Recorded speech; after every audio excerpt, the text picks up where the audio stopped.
So hello everyone, and welcome back to my latest video for my YouTube channel here, Musings.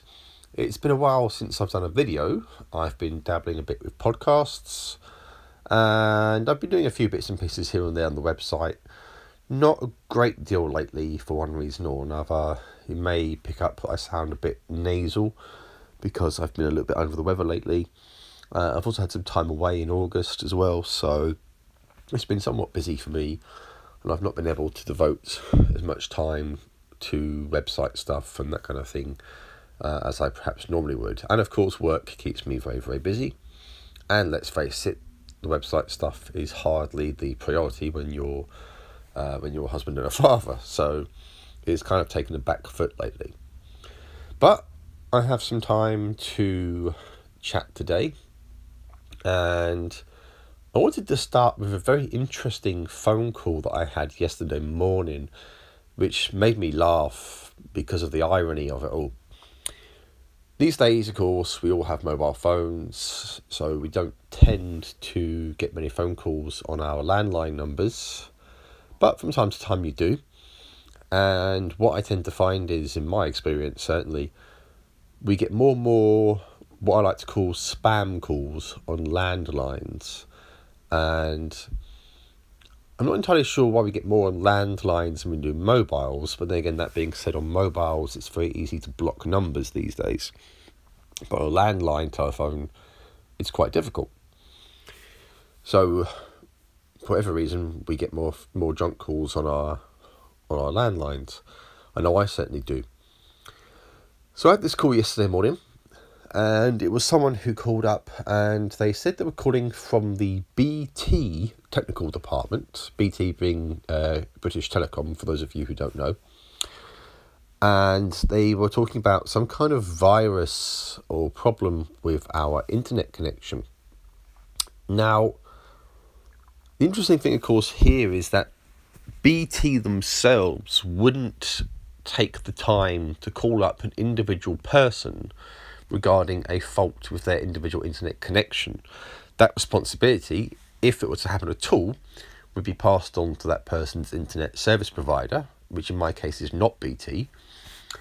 But that's if any such call would actually take place in the first place. If there was a problem along those lines, then I don't imagine it being a phone call that would actually be what would pick it up.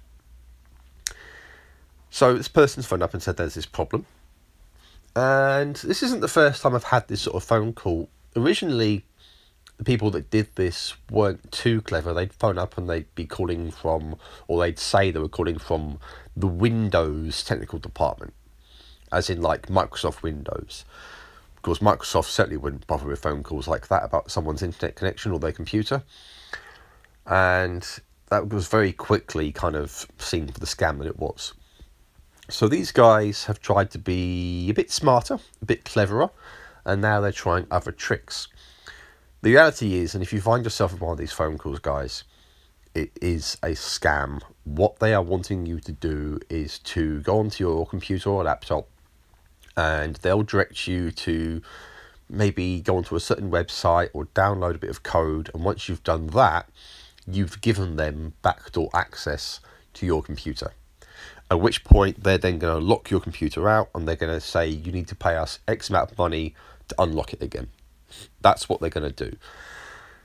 No legitimate company will ever phone you to do this sort of thing, ever.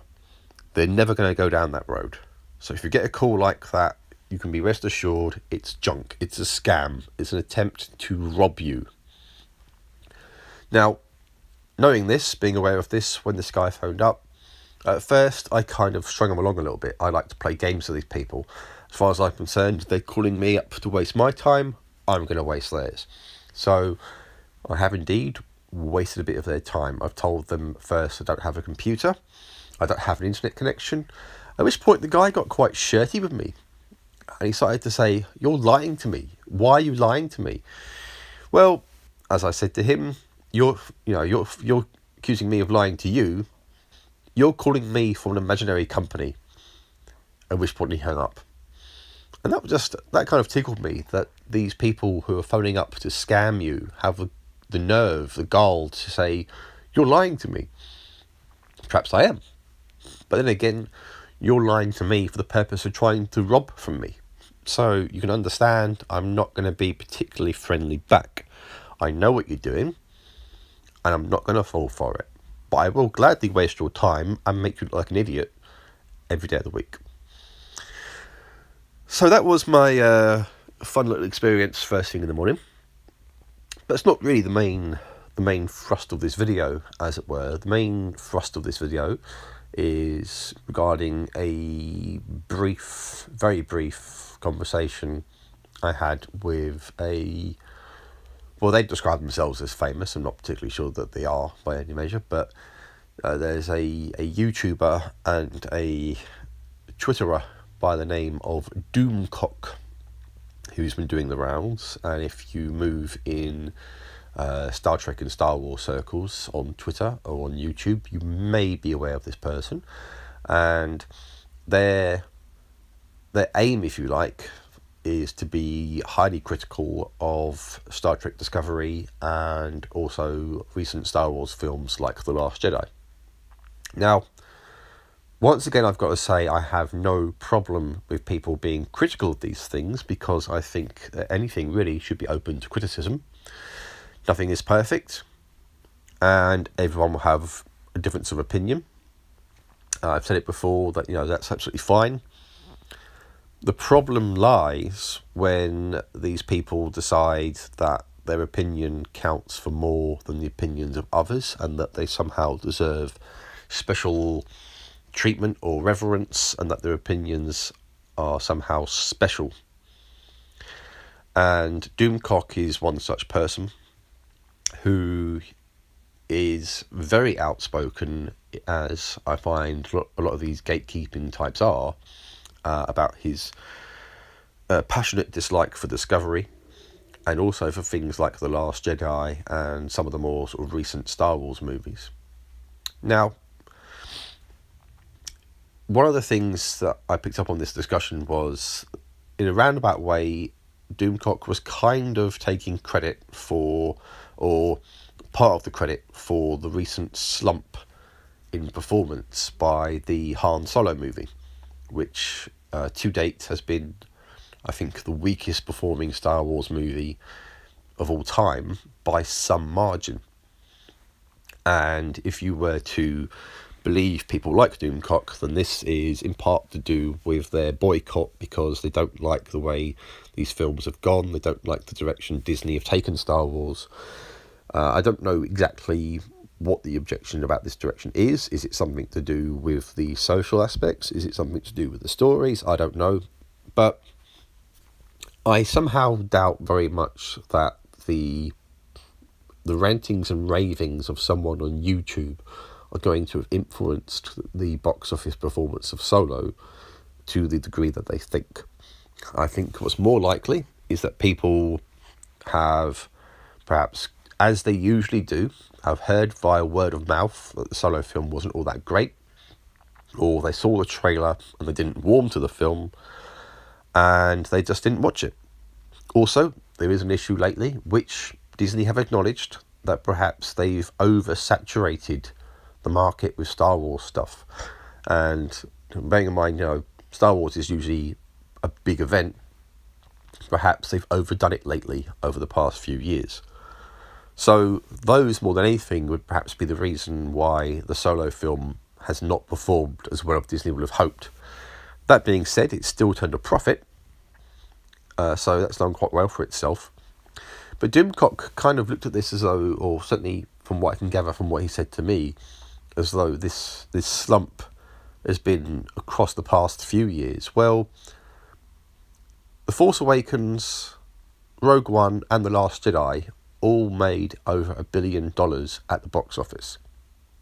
So if they represent failures, I think Disney would be very, very happy to have those films classed as failures, given how much money they've made. And that's to say nothing of DVD sales and all the various merchandising that comes with these films. So it doesn't seem to me, from all that kind of stuff, and given how well that these films are performed in respect of their box office performance and also everything else, that there's any kind of meaningful boycott in place. And also I would heavily question the influence of these campaigns and these boycotts, because at the end of the day, their reach is highly limited, especially via mediums like Twitter. Most people, most Star Wars fans, aren't even going to be aware of these campaigns, much less care about them. So it's a very bold and quite arrogant proclamation to make that they somehow carry any influence, or certainly any meaningful influence, within the fandom. Doomcock's been outspoken about Star Trek Discovery as well, but like most gatekeepers, he has this idea that his opinion is somehow special, counts for more than others, that it should be treated almost like quasi-fact. Who cares?